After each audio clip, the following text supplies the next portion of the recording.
Hola, ¿cómo están? Bienvenidos a Lighthouse. Jesús es nuestro faro. Es el día número 37 de leer la Biblia completa en un año. Y vamos a leer Éxodo 39 y 40. Ya acabamos hoy Éxodo. Y Mateo 24, la primera parte. Empecemos orando. Padre amado, gracias por un nuevo día. Gracias porque tú estás haciendo cosas en nuestras vidas, estás transformando nuestro interior, porque tú nos sanas, tú nos restauras y tu plan es superior. Te entregamos este tiempo de oración, te pedimos que nos hables, Señor, que nos alientes, que nos ayudes, que nos des fuerzas, que si alguno de nosotros está enfermo o alguno de nuestros familiares y amigos, tú seas restaurando y trayendo sanidad. Creemos que tú llevaste nuestras enfermedades en la cruz del Calvario. Gracias, Jesús, porque no tenemos un sumo sacerdote que no nos entienda, sino que tú nos comprendes en cada paso. Ayúdanos, Señor, provéenos, Señor, de todo lo que necesitamos, pero que sobre todo no nos falte tu amor. Oramos por protección especial por nuestros familiares y amigos. Te pedimos que tu presencia esté en nuestros hogares, Señor, y que nos llenes de tu paz y de tu gracia. En el nombre de Jesús. Amén. Listo. Éxodo 39. Vestiduras para los sacerdotes. Los artesanos confeccionaron hermosas vestiduras sagradas de tela azul, púrpura y escarlata para que Aarón las usara al ministrar en el lugar santo, tal como el Señor le había ordenado a Moisés. Confección del efod. Bezalel hizo el efod de lino de tejido fino y lo bordó con oro e hilo azul, púrpura y escarlata. Para hacer hilo de oro, trabajó a martillo finas láminas de oro y luego las cortó en hilos finos. Con mucho cuidado y gran habilidad lo bordó en el lino fino junto con el hilo azul, púrpura y escarlata. El efod constaba de 2 piezas, el frente y la espalda, unidas en los hombros por 2 hombreras. La faja decorativa estaba confeccionada con los mismos materiales, lino de tejido fino, bordado con oro y con hilo azul, púrpura y escarlata, tal como el Señor le había ordenado a Moisés. Luego se incrustaron las 2 piedras de onís en monturas de filigrana de oro. Las piedras tenían grabados los nombres de las tribus de Israel como se graba un sello. Bezalel fijó las 2 piedras sobre las hombreras del efod, pues eran un recordatorio de que el sacerdote representaba al pueblo de Israel. Todo se realizó tal como el Señor le había ordenado a Moisés. Confección del pectoral. Bezalel hizo el pectoral con mucho cuidado y con gran habilidad. Lo confeccionó de tal modo que hiciera juego con el efod, de lino de tejido fino, bordado con oro y con hilo azul, púrpura y escarlata. Hizo el pectoral de una sola pieza de tela, doblada en forma de bolsa cuadrada de 23 centímetros cada lado. Sobre el pectoral incrustaron 4 hileras de piedras preciosas. La primera hilera tenía una cornalina roja, un peridoto de color verde pálido y una esmeralda. La segunda hilera estaba compuesta por una turquesa, un lapislázuli de color azul y una adularia blanca. La tercera hilera consistía de un jacinto anaranjado, un ágata y una amatista púrpura. La cuarta hilera estaba formada por un berilo azul y verde, un onís y un jaspe verde. Todas estas piedras estaban incrustadas en filigranas de oro. Cada piedra representaba a uno de los 12 hijos de Israel, y el nombre de la tribu que representaba estaba grabada en ella como un sello. Para fijar el pectoral al efod prepararon cordones trenzados de hilo de oro puro. También hicieron 2 monturas de filigrana de oro y 2 anillos de oro y los fijaron a las esquinas superiores del pectoral. Luego ataron los 2 cordones de oro a los anillos colocados en el pectoral. También ataron los 2 extremos de los cordones a las monturas de oro que iban sobre las hombreras del efod. Después hicieron otros 2 anillos de oro y los fijaron a los bordes interiores del pectoral, junto al efod. Luego hicieron otros 2 anillos de oro y los fijaron a la parte delantera del efod, debajo de las hombreras, justo encima del nudo donde la faja decorativa se ciñe al efod. Después sujetaron con cordones azules los anillos inferiores del pectoral a los anillos del efod. De este modo el pectoral quedaba firmemente unido al efod por encima de la faja decorativa. Todo se realizó tal como el Señor le había ordenado a Moisés. Esto me parece importante, ¿no? Moisés estaba atento a escuchar la voz de Dios, a lo que él quería, a responder a esto y también cumplirlo. Otras vestiduras para los sacerdotes. Bezalel confeccionó de una sola pieza de tela azul el manto que se usa con el efod, con una abertura en el centro por donde Aarón pudiera meter la cabeza. Reforzó la abertura con un cuello tejido para evitar que se rasgara. Hicieron granadas de hilo azul, púrpura y escarlata y las sujetaron al borde del manto. También hicieron campanillas de oro puro y las colocaron entre las granadas a lo largo del borde, de modo que las campanillas y las granadas quedaron en forma alternada por todo el borde. El sacerdote llevaba puesto el manto cada vez que oficiaba delante del Señor, tal como el Señor le había ordenado a Moisés. Confeccionaron túnicas de tela de lino fino para Aarón y sus hijos, hicieron el turbante y los gorros especiales de lino fino. También hicieron la ropa interior de lino de tejido fino, las fajas las hicieron de lino de tejido fino y bordadas con hilo azul, púrpura y escarlata, tal como el Señor le había ordenado a Moisés. Se repite una y otra vez, tal como el Señor le había ordenado a Moisés. Por último hicieron el medallón sagrado, la insignia de santidad de oro puro. Lo grabaron como un sello con las palabras Santo para el Señor. Con un cordón azul sujetaron el medallón turbante de Aarón, tal como el Señor le había ordenado a Moisés. Moisés revisa el trabajo. Por fin el tabernáculo quedó terminado. Los israelitas hicieron todo tal como el Señor le había ordenado a Moisés y presentaron a Moisés el tabernáculo completo.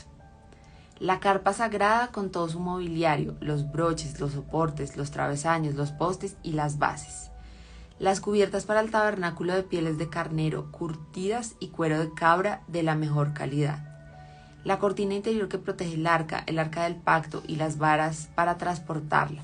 La tapa del arca, el lugar de la expiación, la mesa y todos sus utensilios, el plan de la presencia, el candelabro de oro puro con sus copas simétricas para las lámparas, todos los accesorios y el aceite de oliva para la iluminación.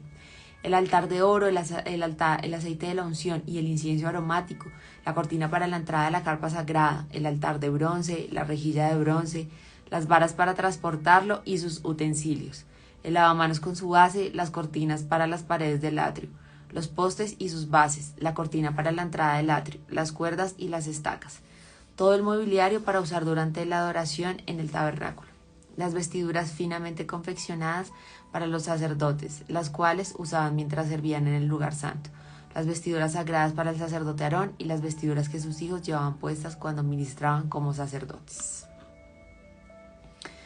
Así que los israelitas siguieron todas las instrucciones que el Señor le había dado a Moisés. Luego Moisés revisó todo el trabajo. Cuando verificó que todo se había llevado a cabo tal como el Señor le había ordenado, los bendijo. Entonces eso es súper importante, que escuchemos la voz de Dios, que hagamos conforme a su plan y Dios nos va a traer bendición por eso. Y no hay nada mejor que estar en la voluntad de Dios. No tiene sentido, siendo Él Dios, nosotros hacer todo lo que nosotros queremos cuando pues Él tiene una visión más grande y es Dios y nosotros solo seres humanos. El tabernáculo queda terminado. Vamos ahora con Éxodo 40. Luego el Señor le dijo a Moisés: levanta el tabernáculo el primer día del nuevo año. Coloca dentro del arca del pacto y cuelga la cortina interior para encerrar el arca dentro del lugar santísimo. Luego manda traer la mesa y acomoda los utensilios sobre ella. Además manda traer el candelabro e instala las lámparas. Ubica el altar de oro para el incienso frente al arca del pacto. Después cuelga la cortina en la entrada del tabernáculo. Coloca el altar de las ofrendas quemadas delante de la entrada del tabernáculo. Pon el lavamanos entre el tabernáculo y el altar y llénalo de agua. Luego arma el atrio alrededor de la carpa y cuelga la cortina de la entrada al atrio. Toma el aceite de la unción y unge el tabernáculo junto con todo el mobiliario a fin de consagrarlos y para que queden santos. Unge el altar de las ofrendas quemadas y sus utensilios a fin de consagrarlos. Entonces el altar será completamente santo. Luego unge el lavamanos y su base a fin de consagrarlos. Lleva a Aarón y a sus hijos a la entrada del tabernáculo y lávalos con agua. Ponle a Aarón las vestiduras sagradas y úngelo, así quedará consagrado para servirme como sacerdote. Luego haz que se acerquen sus hijos y vístelos con sus túnicas. Úngelos como ungiste a su padre, para que ellos también me sirvan como sacerdotes. Al ungirlos, los descendientes de Aarón quedan apartados para el sacerdocio por siempre, de generación en generación. Moisés hizo todo lo que el Señor le había ordenado, hizo todo lo que el Señor le había ordenado. Así que el tabernáculo fue armado el primer día del primer mes del segundo año. Moisés levantó el tabernáculo. Primero situó las bases, encajó los soportes, fijó los travesaños y colocó los postes. Luego extendió las cubiertas sobre el armazón del tabernáculo y puso las capas protectoras encima, tal como el Señor le había ordenado. Entonces tomó las tablas de piedra grabadas con las condiciones del pacto y las puso dentro del arca. Después sujetó al arca, las varas para transportarlas y a la tapa del arca, al lugar de la expiación. La colocó encima. Luego llevó el arca del pacto dentro del tabernáculo y colgó la cortina interior para protegerla de la vista, tal como el Señor le había ordenado. Después Moisés ubicó la mesa en el tabernáculo, en el lado norte del lugar santo, justo fuera de la cortina interior, y acomodó sobre la mesa el pan de la presencia delante del Señor, tal como el Señor le había ordenado. Otra vez. Luego puso el candelabro en el tabernáculo, en dirección opuesta a la mesa, en el lado sur del lugar santo. Entonces encendió las lámparas en la presencia del Señor, tal como el Señor le había ordenado. También puso en el tabernáculo el altar de oro para el incienso, en el lugar santo, delante de la cortina interior, y quemó el incienso aromático sobre el altar, tal como el Señor le había ordenado. Después colgó la cortina a la entrada del tabernáculo y ubicó el altar de las ofrendas quemadas cerca de la entrada del tabernáculo. Entonces presentó una ofrenda quemada y una ofrenda de grano sobre el altar, tal como el Señor le había ordenado. Luego Moisés instaló el lavamanos entre el tabernáculo y el altar y lo llenó de agua para que los sacerdotes pudieran lavarse. Moisés, Aarón y los hijos de Aarón sacaban agua de lavamiento para lavarse las manos y los pies. Se lavaban cada vez que se acercaban al altar o entraban al tabernáculo, tal como el Señor le había ordenado a Moisés. Después Moisés colgó las cortinas que daban forma al atrio que rodeaba el tabernáculo y el altar. Por último levantó la cortina en la entrada del atrio. Así por fin terminó Moisés el trabajo. Algo interesante acá y para que recordemos es si esta historia de Moisés y la importancia de Moisés a lo largo de la historia implica que Dios lo eligió, pero que además él aceptó y obedeció a Dios. Entonces, si realmente en nuestra vida queremos cumplir ese propósito y ir bajo la dirección de Dios, tenemos que escuchar su voz y lo que dice, tal como el Señor le había ordenado. Y lo impresionante también es que podemos hablar con Dios, que Dios nos puede dirigir hacia lo que nosotros queremos en nuestras vidas y que todo esto se levantó en orden de la obediencia para que el pueblo pudiera conocer a Dios. Pero vemos en el Nuevo Testamento cómo Jesús obedece hasta la muerte para que nosotros podamos entrar con toda confianza al trono de la gracia. La gloria del Señor llena el tabernáculo. Entonces la nube cubrió el tabernáculo y la gloria del Señor llenó el tabernáculo. Moisés no podía entrar en el tabernáculo porque la nube se había posado allí y la gloria del Señor llenaba el tabernáculo. Cada vez que la nube se levantaba del tabernáculo, el pueblo de Israel se ponía en marcha y la seguía. Pero si la nube no se levantaba, ellos permanecían donde estaban hasta que la nube se elevaba.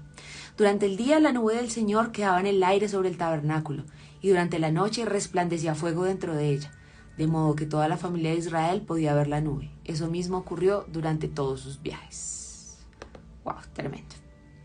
Mañana empezamos como un nuevo libro del Antiguo Testamento y hoy vamos a leer también la primera parte de Mateo, Mateo 24, del 1 al 22. Jesús habla acerca del futuro.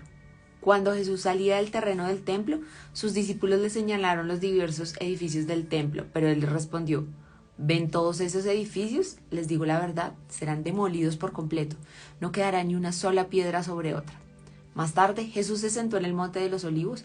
Sus discípulos se le acercaron en privado y le dijeron: dinos, ¿cuándo sucederá todo eso? ¿Qué señal marcará tu regreso y el fin del mundo?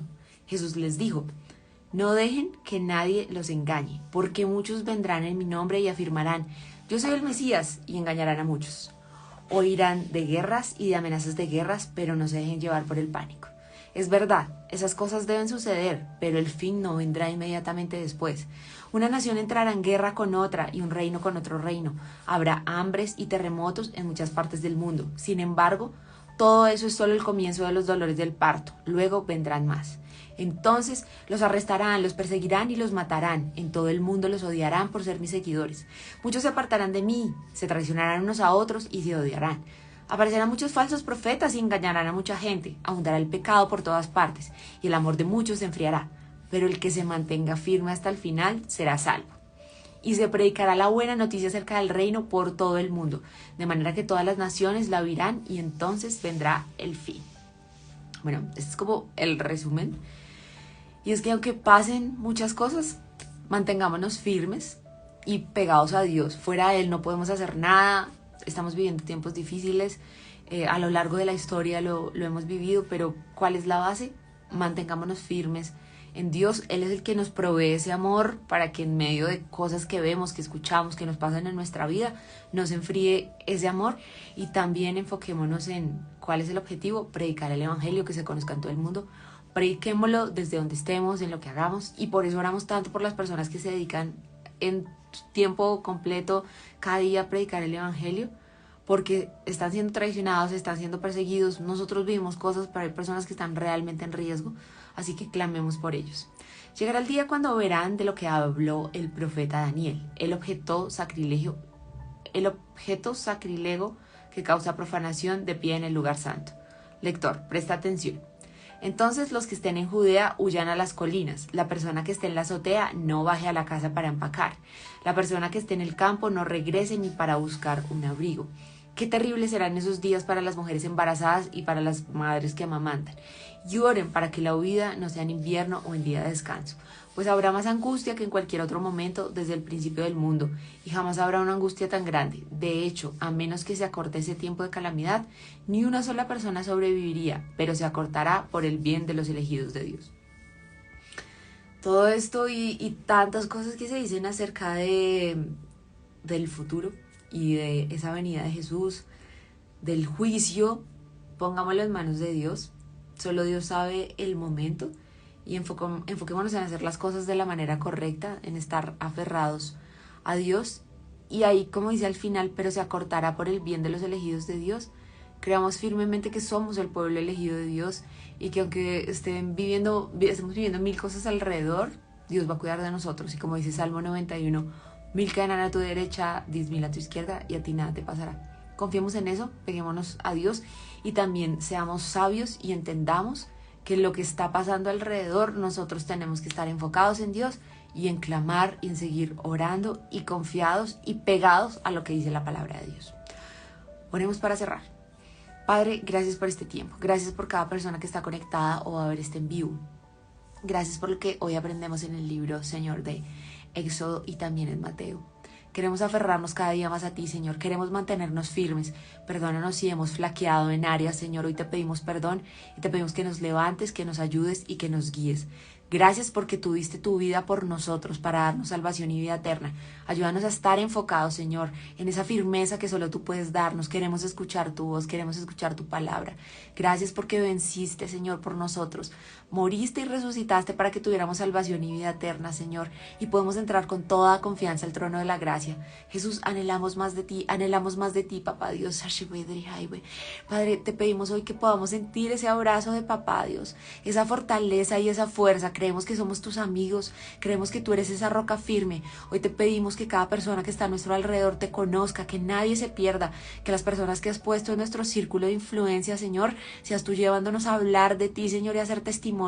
Perdónanos cuando no lo hemos sido. Oramos por protección sobrenatural y especial para nuestros familiares y amigos en nuestras vidas. Reprendemos todo espíritu de enfermedad. Blíndanos, sánanos y líbranos de todo mal.